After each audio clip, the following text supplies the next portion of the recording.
네. 시작 누르시면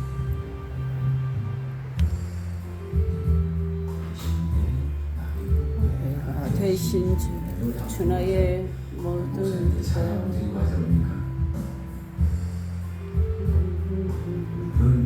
나는 포기할 수 없네 주 나의 모든 것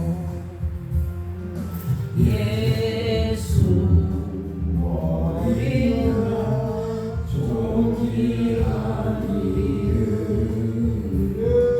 예수 어린 존귀한 이름 십자가에서 하셨네 주님의 이름 찬양해 주나의 모든 것 아기를 세우고 나의 민자를 세우네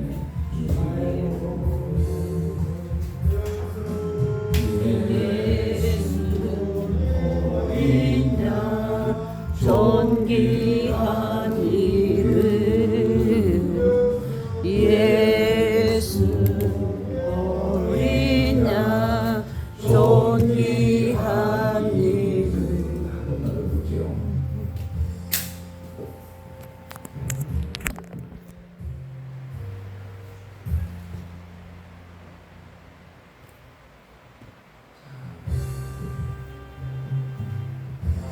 바깥의 강함 대신에 나의 오해가 되신 주 나의 모든 거는 말이 하는 말인데 주 안에 있는 보물을 나는 포기할 수 없네 주 나의 모든 것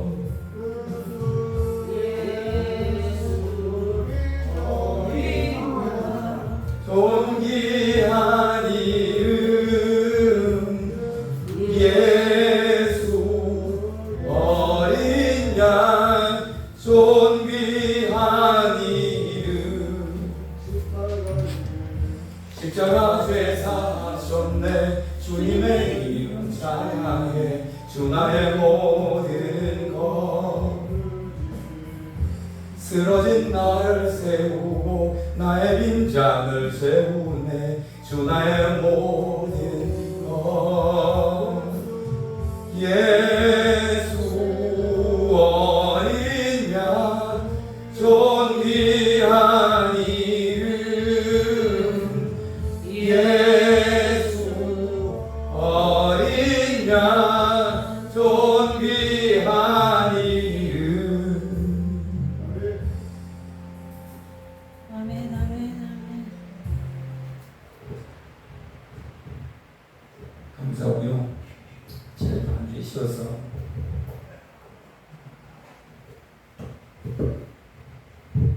신약 성경에 조금 배열된 부분 지난번에 살짝 언급은 해드렸는데 한 번 말씀드리고 할게요. 가장 이해가 되기 쉬운 부분은 모세와 여호수아를 통하면 전체 구상은 흐르는 구상은 쉽게 이해가 될 수 있어요.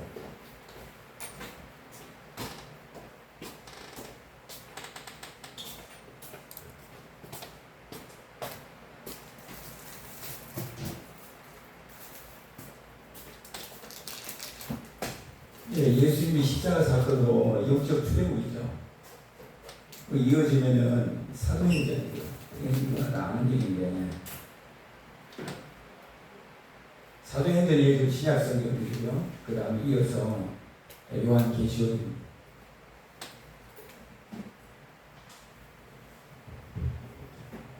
예수님이 십자가 사건이 모세의 출애굽, 사도행전 지나서 광야죠. 광야죠 안에. 그 다음에 광야 끝나면 여호수아가 가나안 땅에 들어가듯이 요한계시록은 하나님 나라죠. 그래서 하나님 나라에 들어갈 것이 우리의 궁극적인 목표이기 때문에 전체 흐름은 일치문에 세부적인 것은 구약성경 전체가 알파 오메가로 돌아가요. 스프링처럼 끊어지지 않고 계속 이어진 신구약 전체 이어지는 이에 요한계시록 볼 수 있는 핵심이고 열쇠입니다. 그래서 요한계시록은 실제 1장 1절 예수 그리스도의 계시라 하지만 바로 이어서 나오는 게 사복음서 십자가 사건이잖아요.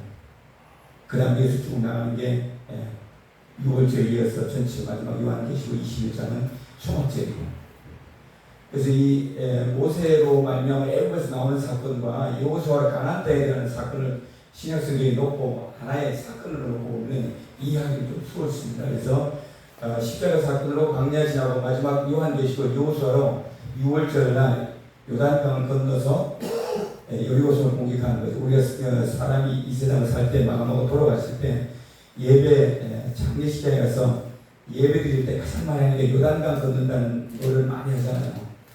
근데 죽어서 요단강 건넌다 하지만은 실제 우리가 삶 속에서도 하나님 나라를 바라보는 것 소망이 요한계시록에서 마침이 된다. 조금 전에 주 교수님께서 말씀하시지만 일제시대 때 왜 요한계시록과 베드로전서에 관한 말씀이 많이 기전인가 하면 그 당시에 너무나 고통스럽고 핍박이기 때문에 예수 그리스도를 소망하는 거죠. 대망하는 거예요. 그건 무슨 얘기죠? 예수님 당시도 마찬가지. 로마 세국 당시에 핍박이 너무 심하니까 누굴 기다리나요? 예수님을 다시 오시길 기다리는 거죠. 그러다 보니까 교회들마다 복음을 전하면서 사도행전 내용들이 수시서 내용이지만은 예수 그리스도 오실 때는 아무 때나 오는 것이 아니고 영으로는 우리와 함께 계시지만 그러나 때와 기한이 정해져 있다는 것을 사도 바울을 통해서 또 사도들을 통해서 신약성경 서시서를 통해서 요한계시록이 이르러야 예수님이 다시 오신다. 아무 때나 오시지는 않아요. 그러나 영으로는 우리와 너희가 세상 끝날까지 나의 증인이 되라 말씀하시고 항상 함께 있으리라. 마태복음 28장에서는 말씀하셨지만은 그러나 영으로 계신다는 거죠. 광야 40년 동안 보면 하나님께서 실제 모세의 성막을 짓고 난 다음에 영으로 계셨죠. 너무나 독특한 과정에 그 부분에다 하나 언급하고 넘어가면은 실제 아담과 하와 때 보면 말씀으로 말씀하셨잖아요. 어떻게 보면 아담과 하와는 하나님의 온전한 형상을 봤을 수도 있어요. 왜냐하면 아직 죄가 틀리지 않기 때문에. 온전한 부활의 몸으로 죄가 없는 몸으로 가 있는 것은 무슨 말이죠? 하나님의 온전한 형상을 가지고 있기 때문에 하나님의 영광을 온전히 배울 수도 있는 은혜도 가능합니다. 요한계시록 21장을 볼까요? 아담과 하와 같은 죄짓지 않은 그 모습으로 내가 온전한 하나님의 영으로 살아가는 육신의 날수가 끝나고 영의 세계로 들어가는 것이니까 예수 그리스도의 몸이 어떤 몸이죠? 어떻게 보면 아담과 하와의 몸이죠. 왜요? 죄가 없는 몸에 죄를 정해놓고 십자가를 짊어지셨는데 성경은 밝히 말씀하시기를 죄 없는 몸이라고 그러시니까 죄 짓지 않은 아담과 하와의 모습이죠. 그래서 요한계시록에 들어가면은 종국에는 우리가 하나님의 인애와 긍휼 속에 죄 사함을 받고 예수 그리스도로 말미암아 하나님의 계명을 지키고 예수 그리스도에 대한 믿음을 지키는 자리에 들어가는 나라가 요한계시록 21장 하나님 나라죠. 이 하나님 나라에 들어가도 2000년 전에 예수님께서 제자들에게 마태복음 6장 9절에서 13절, 누가복음 11장 2절에서 4절에 가르쳐 주기를 너희는 이렇게 기도하라 가르쳐 주는 게 주기도문이죠. 주님께서 가르쳐 준 주기도문의 핵심은 하늘에서 이루어진 나라. 사도 요한이 하늘에서 올라가서 본 내용이 뭐죠? 하늘에서 하나님 나라가 다 이루어진 걸 봤지 않습니까? 근데 먼저 본 선지자가 물론 많은 선지자들이 봤지만은 이사야 같은 경우는 하나님의 성전에 하나님의 족보자락이 하나님의 성전에 하나님의 두루마리가 성전에 펼쳐진 것을 보았고 다니엘 같은 경우는 실제 하늘에서 이루어진 일들을 미리 보았죠. 근데 사도 요한이 다니엘이 본 것을 다시 본 거잖아요. 다니엘이 인자의 모습을 보았고 또 인자가 온 것을 다시 오실 것을 70년의 바빌론 포로 기간을 중에서 기도하다 보니까 71일을 주시는데 71일의 기한 속에 아들을 보내시고 다시 보내시는데 다베스 2장 34, 35, 44, 45절을 보면 무슨 말씀이냐? 이 마지막 때가 되면 신상이 완성되는 나라 오늘날 이때 짐승의 내 짐승의 모든 영을 다 짐승의 영을 토탈로 다 가지고 있는 적그리스도가 등장하는 이때 오늘날 이때에 실제 이스라엘은 돌뜨는 작업을 참 많이 하지만은 다니엘서는 뭐냐면 그 당시에 다니엘과 바벨론의 포로를 잡혀갔던 노예들도 유대인들도 뭘 하죠? 돌뜨는 작업을 해요. 애국에 있을 때는 뭘 하죠? 또 돌뜨는 작업을 하죠. 또 로마 제국 하에 예수님 당시에 광부섬에 끌려갔던 요한과 또 유대인들의 포로 로마 식민지인데 포로 잡으려 또 뭘 하죠? 원형 경기장 이런 것들이 다 또 돌뜨는 작업을 하죠. 그래서 이사야서 51장에는 의를 따르는 너희들이여라고 떠낸 반석, 구덩이를 말씀하시는 누굴 얘기하죠? 아브라함을 얘기해요. 왜 아브라함에 대해서 말씀하시는데 떠낸 반석 웅한 구덩이라고 얘기했는데 아브라함을 어디서 불러냈나요? 갈대아 우르에서 불러냈어요. 거기 뭔 일이 있었죠? 그래서 바벨론 사건, 바벨탑 사건이 있었죠. 바벨탑 지을 때 결국은 뭘 지었다는 생각해 볼 때 이러한 성경 전체를 바라볼 때 돌덩이자가 그래서 아브라함은 갈대아 우르에서 아버지 데라가 우상을 섬기고 우상을 만들어서 파는 그런 우상을 파는 가게를 했다고 하잖아요.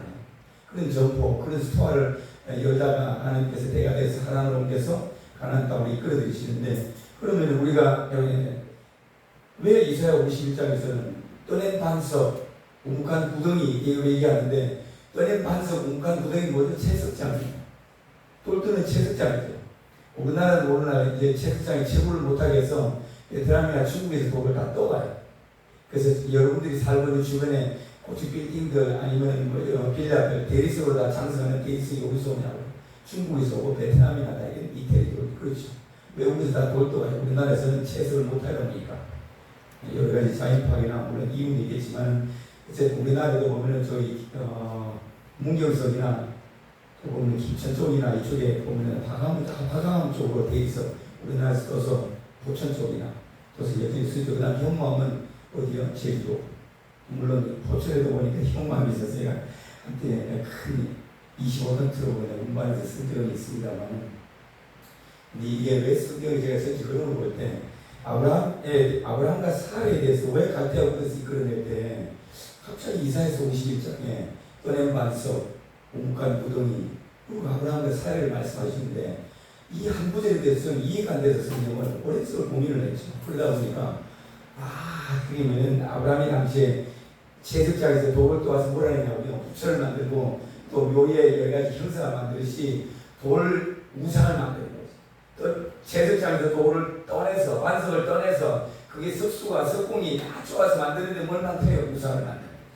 우리나라에 부처를 위해서 절간에다가 우상을 만들 거와 그 앞에서 경배하고 절하는 것이 한국의 우상이 숭배하는 거예요. 근데 우리 오늘날 교회가 대한민국이 어렵다 보니까 우리 종교 따지지 말고 부처도 스님들도 다 나오고 우리가 교회를 정말로 너무나 잔인하게 핍박했던 천주의 신자들도 다 나오고 대한민국이 어려우니까 문재인이 손에서 대한민국을 구합시다. 대한민국을 구원하자고 그러는데 보좌에 앉으신 어린 양과 하나님께 구원이 있다고 수십 년을 가르치고 대한민국이 어려우니까 대한민국을 구하자는데 계시교 목사님들이 주가 돼서 나와서 하는 말이 우리 종교 따지지 말고 대한민국을 정문 대통령 손에서 구하자고 외치는 게 요한계시록 7장에 있는 구원하시니 보좌에 앉으신 우리 주 하나님과 어린 양 계리또보다 수십 년 가르치고 한순간에 다 무너진 겁니다. 그것도 계시록 내노라로 대표적인 목사님들 통해서 한순간에 계시록에 기록하신 말씀에 위법하고 불법한 일들이 대한민국 한복판에서 이루어집니다. 이것을 깨닫지 못하면 예수님의 손에 여러분들이 아픔과 고통 속에 들어가는 거예요. 예수님 다른 사람 안 때려요. 그래요. 사랑이신데 사랑이 매를 듣는 게 누구요? 하나님 아버지잖아요. 근데 하나님 아버지는 직접 손 안 댑니다. 하나님 아버지의 사랑에 대해서 그 진노를 쏟을 때 진노를 직접 집행하는 분은 예수님이시죠. 아버지는 보좌에서 주로 심판에 대한 결과로 명령하시지만 그 명령에 대해서 집행자는 누구신가 하면 아주 예수님이세요. 그래서 요한계시록 2~3장에 여러 가지 흉hum을 정과 흠을 지적하시고 예수님께서 AD 96년 밤모습에서 사도행을 통해서 오늘날에 이르기까지 아시아 7교회에 대한 대표적인 말씀으로 이르는 것은 잘했고 이르는 것은 잘못했다.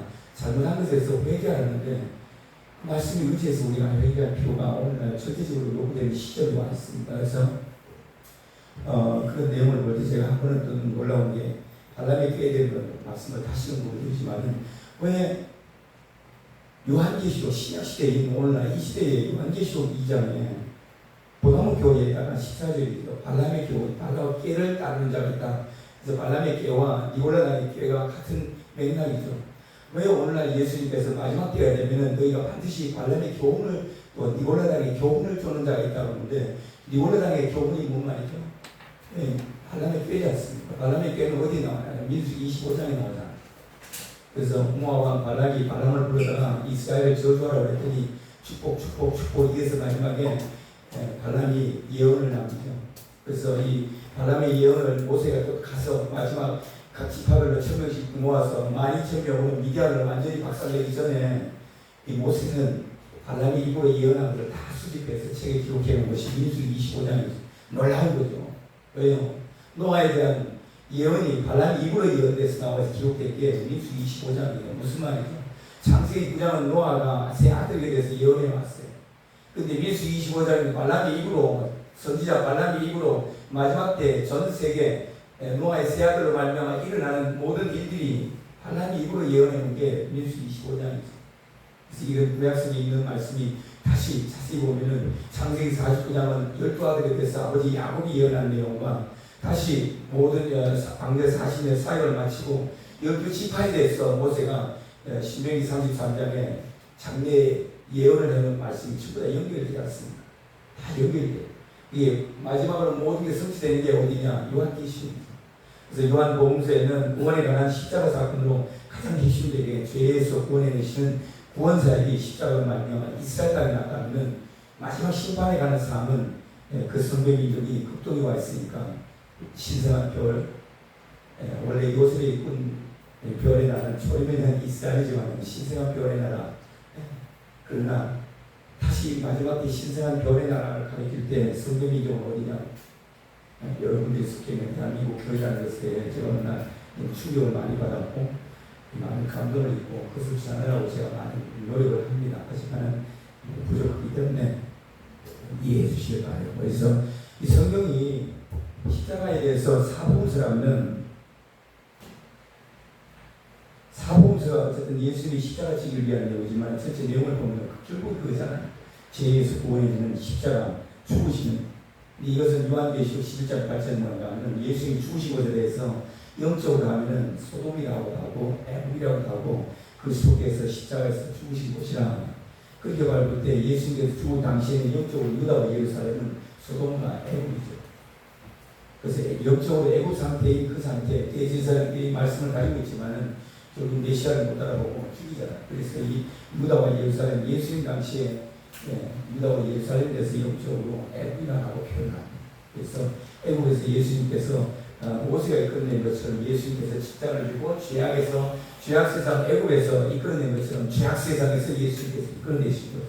근데 근본적으로 더 올라가면 또 연결되는 내용이 뭐 말이에요. 노아의 방주죠. 죄악 세상에서 모든 세상을 물로 다 깨끗하게 없애버리고 그러고 난 다음에 노아 8명의 전체 노아의 가족이 노아 외에 7명, 노아와 7명의 가족을 이끌어들이는 게 세상은 물로 심판하지만 노아는 구원이잖아요. 똑같은 패턴이 어디에 쓰인가 하면 홍해바다죠. 홍해바다에서 보면은 바로가 마지막 10번째 재앙을 내리고 난 다음에 장자를 다 쳤어요. 하나님께서 먼저 말씀하시길 이스라엘은 내 아들 내 장자라고 그러죠. 그러니까 이스라엘 내 아들 내 장자를 구원시키기 위해서 누구를 대신주냐고 애굽을 대신주고 구스를 대신준다고 이사야서는 말씀하지만은 애굽의 장자, 애굽의 아들이라고 하는 이자를 대신해서 6월절에 사망을 보내서 다 대신들하고 자기 언약의 아브라함의 자손인 장자는 다 살리심을 위해서 그런 뭐라고 그래요? 첫것과 초태생을 다 내 것이라. 그리고 이스라엘은 장자의 나라, 장자의 민족이라고 하죠. 근데 너무나 놀라운 게 이게 비유격대로는 모형과 그림자라고 히브리서 10장에서 말씀하신 게 뭔 말씀하시는가 하면 루벤에 대해서 보시면은 히브리서 10장은 구약성경 전체에 대해서 모형과 그림자 그리고 예수님께 대한 이루어지는 이 말씀에 대해서는 참형상 참 아들이라고 썼습니다. 물론 히브리서 1장 1절에는 상속자고 부사로 아들 예수에 대한 말씀을 주시고 그러나 구약성경에 대해서 이스라엘 나라에 대한 상속자고 부사예요. 히브리서 1장 1절에 말씀하신 것은 갑자기 사도 바울이 히브리서를 기록하셨다고 말씀하시는데 저는 이제 많은 이들에게 히브리서 저자에 대한 문제가 많지 않습니까? 신학에서. 근데 하나님 여러 가지 패턴이나 쓰는 용어나 기법을 봤을 때 사도 바울이 썼다고 주장은 많이 하지만은 그걸라고 지금 현재 우리 신학에서 가르치고 있는 것이 현실입니다. 하나님은 정확히 아시지 않습니까? 제가 진리의 영을 받았고 내 아버지가 맞으시다면 아들로서 아버지 앞에 제가 감히 이겨 죽겠나이다. 하나님 히브리서를 누가 기록했는지 제게 가르쳐 주시면 안 되겠냐. 그래서 제가 진리의 영이 임하니까 사울이 있었다고 바울이 있었다고 말씀을 하시다고 해서 그 다음부터는 바울이 기록한 히브리서라고 얘기를 하죠. 그래서 사도 바울이 썼을 때 히브리서 1장 1절은 상속자하고 후사라고 얘기할 때 무엇을 두고 얘기하냐고. 구약 성경 이스라엘 나라죠. 가장 큰 근거. 네, 이스라엘 백성들이 가지고 있던 뭘 상속받나요? 땅이에요. 어디 땅인가요? 가나안 땅이죠. 누구에게 주셨나요? 아브라함에게 주셨어요. 아브라함에게 주셨던 유브라데 강에서 애국 강에 이르는 그 다음에 대해에서부터 요단강 동편까지 이르는 이 땅을 아브라함에게 약속하셨고, 이 약속한 땅에 이스라엘 나라를 세우셨죠. 이스라엘 나라를 세우시고 난 다음에 때가 돼서 이스라엘이 예수 그리스도 메시아를 보내니까 십자가에 못 박아 죽으니까 어떻게 돼요? 이 구원이 이방에게 퍼지는 계기가 되지만은, 그러나 사도 바울이 얘기를 할 때 히브리서에서 무엇을 상속받았냐? 근본적으로 구별된 땅에 대한 성경은 기록이니까 가나안 땅, 아브라함에게 약속하신 전체 땅을 상속자로서 예수 그리스도에 대한 말씀하신 거예요. 근데 히브리서 10장에서는 다시 사도 바울이 말하는 뭘 말하냐? 구약 성경은 모형과 그림자라, 그렇죠? 오실 예수 그리스도에 대한 모형과 그림자라는 거죠. 그래서 이 히브리서 기자가 사도 바울을 통해서 말씀을 참고해 보면은 구약 성경 전체를 바라볼 때 하나님 나라를 알 수 있는 거예요. 구약 성경 없으면요 하나님 나라를 알 수가 없어요. 알 수가 없어요. 그래서 주기도문 속의 말씀은 이스라엘 나라가 어떻게 이루어졌는지, 아브라함에게 땅과 상속자 이삭을 먼저 약속하시고 창세기 15장 4절에 그 다음 이어서 하늘의 별수같이 백성들을 약속하시고, 그 다음 이어서 땅을 약속하시고 제사로 인치시고 언약을 맺으시고, 그 다음에 18장 18절에는 나라를 약속하시고, 그래서 아브라함에게 나라와 이스라엘 나라와 땅과 상속자와 백성들을 다 약속하셨어요. 그런데 이것이 쭉 성취되는 것이, 먼저 계획을 어떻게 성취하는가 하면, 하나님 제가 어디에서 늘 항상 갈급했고 너무나 내 마음에, 하나님 내 마음에 기간이 있어서 이 갈급함 때문에 못 견디겠냐고 늘 사모하는 게 어딘가 하면 후한 건데에 있을 때 예수님께서 사도에게 와서 7 아들이 있고 한 여자가 있는데 계대결혼이잖아요. 경사 지수제.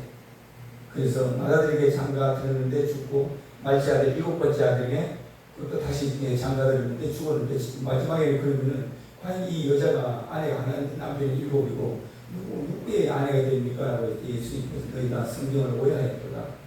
이 땅에 살 때는 각각 부부로 살지 모르지만 죽고 나면 하늘에서는 천사와 동등됨이라는 것이잖아요. 그래서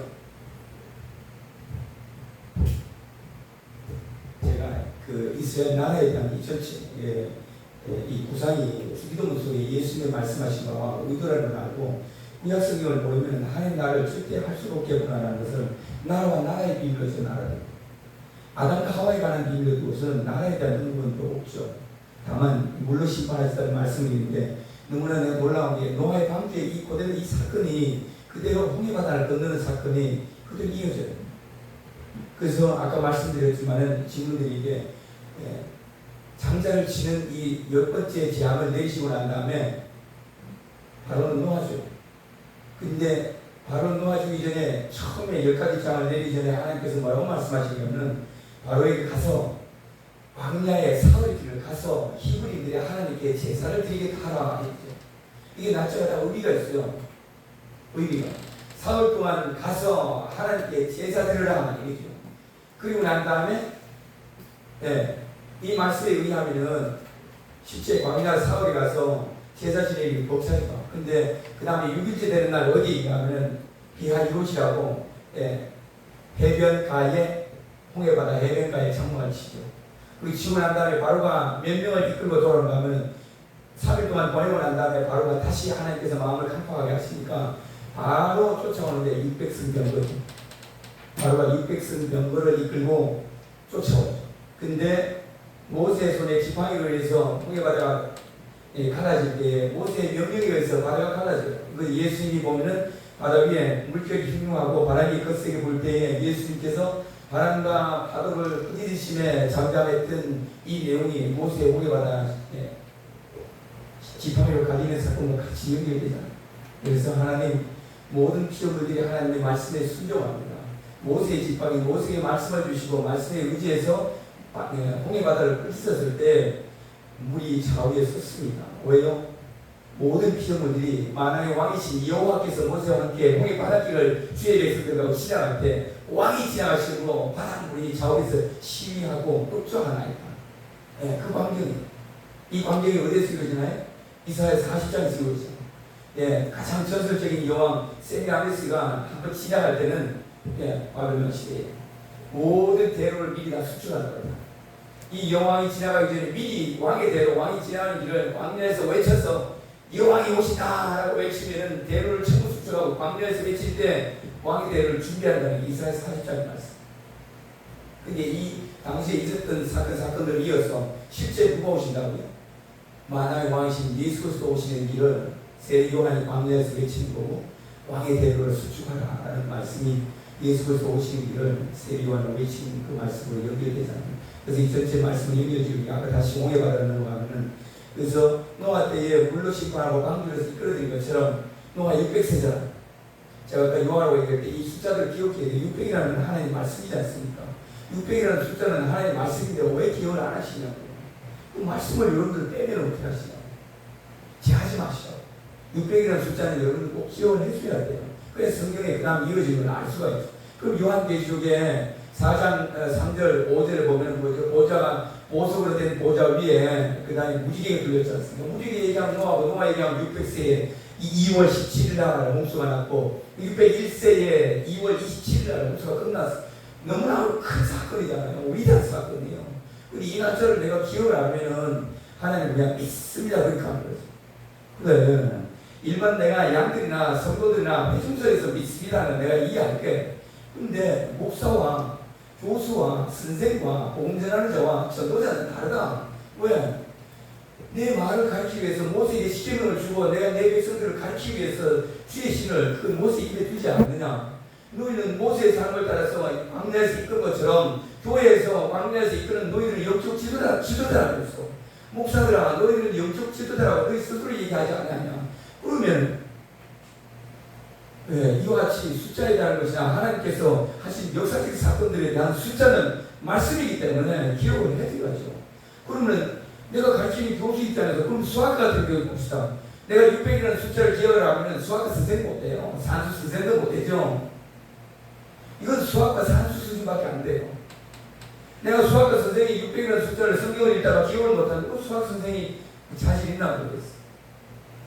이 기초적인 거죠. 근데 기초적인 숫자 속에 하나님의 광자고 위대하신 하나님의 구원의 사역과 심판의 사역이 노아 홍수 사건인데 이게 어디예요? 그대로 와서 요한계시록이 이루어지잖아요. 완벽하게 계시록에 세팅이 되고 완벽하게 오버랩 된다는 말이에요. 근데 이 노아 600이라는 숫자를 내가 모르면은 역사 인류 세계 역사 속에 전체 세계 속에 하나님께서 어떻게 이루시는지 자체를 모르거든요. 왜요? 솔로몬 제1성전이 무너졌을 때 로스 때와 무너졌잖아요. 근데요 노아 때와 동일한 말씀이 솔로몬 제1세 때를 불태운 거예요. 제2성전은 똑같죠. 같은 패턴이 이루어지고요. 그럼 마지막 세 번째는 지금이죠. 같은 패턴이 이루어져요. 노아 때와 같이 로세 때와 같이. 노아 때는 물에서 심판하고 방주에 끓이지 말지만 그러나 이스라엘 나라에는 누구에게 로세 때를 약속하시냐고요? 아브라함에게 약속하시나요? 창세기 18장 창세기 18장 19장에 아브라함에는 불로 심판하는 로셋이잖아요. 노아 때에 물로 심판을 두시고 이스라엘 나라의 원 믿음의 조상 아브라함에게는 로셋 때에 불로 심판을 두시고 범죄해 솔로몬 성전을 불태우는 게 어디냐고요? BC 588년이지만은 그러나 2차 포로로 잡혀갈 때 600년에 잡혀가요. 어디에 와? 그 제가 2차 포로를 할 때 그 여도소를 생각하고 하나님 그러면 에스겔서의 입장은 뭔 말씀이죠? 동일한 무지개에 대한 말씀이고 에스겔서 1장 28절은 그 다음에 폭풍이니까 북쪽에서 내려오는 폭풍이니까 느부갓네살 왕에게 의해서 예루살렘 성전이 불타서 없어진 게 로셋 때와 같이 하는데 느부갓네살 왕에 의해서 북쪽에서 내려와서 폭풍이 불어와서 솔로몬 성전이 불타는 거죠. 그 에스겔서 1장이 진노하시는 여호와의 모습이에요. 동시에 어린 양의 모습입니다. 그래서 에스겔서의 1장은 뭐냐고요? 앞으로 7년 후면은 예루살렘이 무너진다 얘기하는 거예요. 에스겔서 1장에 진노하시는 하나님과 어린 양에 대한 진노의 말씀이 1장인데 보좌 위에 앉으신 하나님. 다니엘서 7장 9절과 13절이 같은 말씀입니다. 같은 진노하시고 진노를 쏟으시는 하나님과 어린 양의 말씀이신데 이 말씀이 에스겔이 그 다음 이어지는 말씀을 보면요. 이 말씀이 선포되고 나면 그 다음에 어떤 일이 나요? 7년 동안 덩어리가 돼요. 예루살렘이 공성전에 토판을 만들어서 토판에다가 예루살렘 성을 만들고 난 다음에 토성을 쌓아서 공성전이 벌어지는 것을 이스라엘 백성이 다 보도록 예루살렘 성에다 만드는 거예요. 계시를 받고. 그러고 난 다음에 벌거벗고 팬티바람을 뭔 말이요? 자로 390일, 우로 90일 묻잖아요. 자로 390일, 우로 40일, 430일, 1일이 1년이라 에스겔서 4장 4, 5, 6절이잖아요. 그리고 에스겔은 이 말씀을 계시로 미리 다 보여주고 몸으로 다 보여주고 나면 어떤 일이 나요? 정확하게 BC 588년 에스겔이 430일 다윗이 시작한 33년 7년은 헤브론 유다 지파의 왕이지만 33년은 예루살렘에서 유다 지파 12지파의 왕으로서 시구한 BC 1018년부터 430년이라면 정확하게 제 솔로몬 1성전이 불타죠. 로세트처럼. 왜냐면 이미 아브라함에게 로세트를 주셨기 때문에. 그래서 2차 포로 잡을 때 600년은 노아 600세고 3차 포로 잡을 때는 로세트처럼 솔로몬 성전이 불타는 거예요. 이거요. 누가복음 17장 26절 28절에 로세 때와 또 노아 때와 로세 때와 따라서 오늘날이란 일어나는 갑자기 생긴 거 아니에요. 구약성에 있는 게 다 일어나서 사건을 예수님께서 그대로 인용하시는 거예요. 그래서 이런 말씀에 우리가 연도수나 숫자에 대해서 기억을 하지 못하면 절대적인 하나님의 사건에 대해서 오늘날 그 때와 기와는 모른다 하더라. 예수님이 하신 말씀을 의도를 모르고 빛과 낮에 속한 빛의 자녀, 낮에 속한 사람들은 예수님 오실 때와 기한을 정확히 알아요. 사도들은 알았어. 다니엘도 알아요. 다니엘이 알았기 때문에 70일의 기한을 정하죠. 다니엘이 알았기 때문에 다니엘서 12장에 정확하게 2625일 1일이 1년으로 계산하면 2016년에 떨어지는 걸 명확하게 기록해 놨습니다. 그래서 다시 말씀드리지만은 사복음서의 모세의 주역에서 마지막에 여호수아 가나안 땅에 들어가는 게 전체 한 사건으로 성경을 이해하시고 요한계시록은 요한복음과 요한계시록 그 다음에 요한의 입장에서 이해하시면 더 쉬워요. 왜냐하면 절대적인 기준을 쭉 풀어가라고 말씀하는 거지 처음부터 이렇게 풀어가라는 얘기는 아니에요. 처음부터 풀어가면 당연히 에덴 동산이 풀어. 사복음서 요한계시록도 마찬가지고. 그럼 어쨌든 간에 사도 요한의 입장에서 이 성경 기록관을 보면은 이야기가 좀 더 수월해 명확하게 드러나요. 일단 어떤 사건의 주죠. 한 센텐스만, 한 챕터만 드러나버리면 나머지 요한계시록은 이야기가 수월합니다. 무슨 말인가 하면 사도 요한은 요한복음서를 쓰면서 그 다음에 요한 1, 2, 3서를 썼잖아요. 그 다음에 요한계시록을 썼어요. 그럼 무슨 말이죠? 예수 그리스도로 말미암아 십자가 지악 세상에 살다가 애국과 소돔과 같은 그 이스라엘, 유다, 예루살렘에 살다가 갈릴리 바다에서 사도 요한이 갈릴리 바다는 당시에 이방이잖아요. 이방인 갈릴리요라고 예수님이 당시에 사복음서에 말씀하셨어요. 그래서 사마리아 땅이나 갈릴리 땅은 전부 이방인 취급했지 않습니까? 그래서 이방 땅에서 완전히 제하고 갈릴리 바다에서 물고기로 잡고 사는 요한을 불러서 예수 그리스도 십자가로 말미암아 죄사함을 주시고 그 다음에 광야 사랑 아니면 요한계시록에 하나님 나라 어떻게 들어가냐. 그 다음에 이 사랑을 통해서 사도 베드로에게 세 번의 사랑 고백을 받은 것처럼 사도 요한이 1, 2, 3서 오직 하나님의 계명은 사랑이다.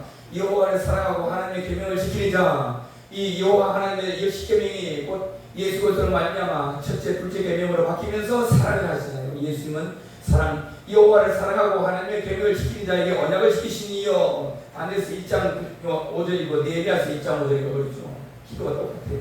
그래서 하나님의 계명을 지키고 여호와를 사랑하는 자. 근데 여호와의 사랑으로 누가 오시냐고 예수님이 오셨잖아요. 그래서 이 하나님의 사랑은 예수 그리스도시라. 그래서 예수 그리스도와 하나님의 십계명, 아버지의 십계명이 곧 예수 그리스도로 말미암아 1계명, 2계명으로 축약해서 사랑이라는 말씀.